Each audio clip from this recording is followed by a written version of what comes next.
All right, let's have this conversation. Today, of course, is the coldest day this week. That's according to the South African Weather Service. Now, the freezing daytime temperatures have led to some saying that this is one of the coldest days in 12 years, as you've heard when we were speaking to Paul. So did you wake up to a winter wonderland and post it on social media? Of course, engage with us on that one. But it wasn't only pretty pictures.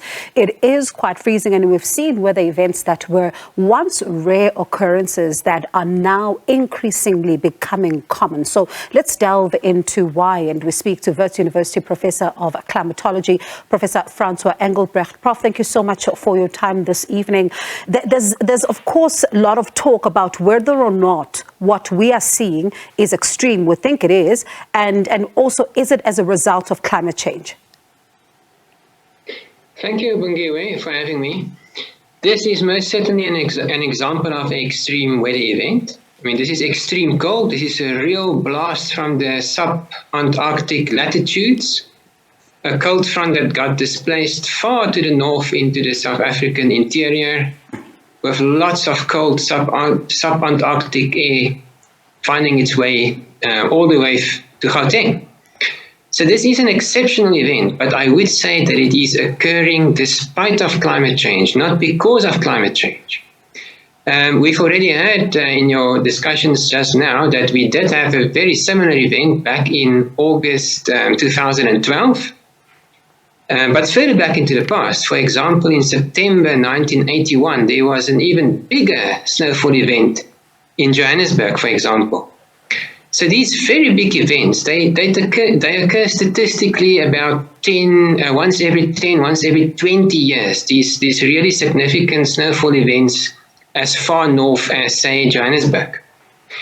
Because of climate change, my view is that we can in fact expect fewer of these events occurring as we move deeper into the century, because in a warmer world, these cold fronts that are so important for our winter rainfall and that bring snow to the Drakensberg and that in exceptional cases can cause snowfall in Gauteng, these systems are progressively being displaced towards the South Pole as the world gets warmer. So for the same reason that we can expect Cape Town to become gradually drier over time and the Cape South Coast to experience more big droughts over time, for that very same reason, we should in fact expect fewer of these events in having an impact as far north as Gauteng. Now, there's of course, when you look at, just the warmer temperatures and how things are unfolding across the globe, there's a blame, of course, that's being apportioned to human activity and how it's causing rapid changes to our global climate and thus contributing to some extreme weather conditions that we're seeing. Is this the only explanation, though? In this case, I think the event is purely caused by something that we refer to as natural variability in the climate system. So we often have, if we look over the last 5 decades, we often had winters that were, say, wet in the southwestern Cape, and then there are winters that are very dry. But over time, we can see a trend, namely that our winters are becoming drier. And our winters are most certainly becoming warmer as well. So today, the average temperature in Gauteng province is already about 2 degrees Celsius higher than 100 years ago. Now, of course, it doesn't feel like that on a day like today. But statistically, the warm days are occurring more and more frequently, and these very cold days are occurring less and less frequently. We also see this in frost statistics, Bongiwe. So frost is, of course, important. We know it, all of us living on the Highveld of Gauteng and Mpumalanga, we know what frost is, but the number of days with frost are also decreasing statistically.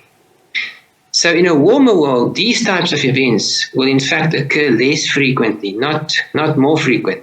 And I wonder, I mean, with all of these warnings and with all of this information, there have been warnings over time that, a spike in global temperatures will fuel climate disasters. And we've also seen, of course, wildfires, drought, flooding, etc. Do we have the luxury of time when it comes to dealing with this, these particular issues? Because in some of these countries and governments are not really acting with speed. Absolutely not, Bangiwe. We don't have that luxury. It's in fact the hot extremes that are increasing in frequency and that are becoming more intense here where we live in South Africa. And this upcoming summer, likely to be an El Nino summer, is likely to be one with a high number of heat waves in South Africa. So very different weather to what we are experiencing today. But this decade is known in climate science as the decade of action. The 2020s is really our last chance to prevent the most dangerous levels, or the first dangerous levels of global warming being reached and then exceeded. So right now, the world needs to focus on mitigating climate change. That means reducing carbon dioxide emissions so that we can slow down this process of climate change. And of course, here in South Africa, we need to focus on adapting to a changing climate. Prof, thank you so much for that. And really one hopes that, things move as speedily as you say. And you say we do not have the luxury of time. But definitely thank you so much for talking to us and just giving us a sense of what we are seeing unfold. That was Wits University Professor of Climatology, Professor Francois Engelbrecht.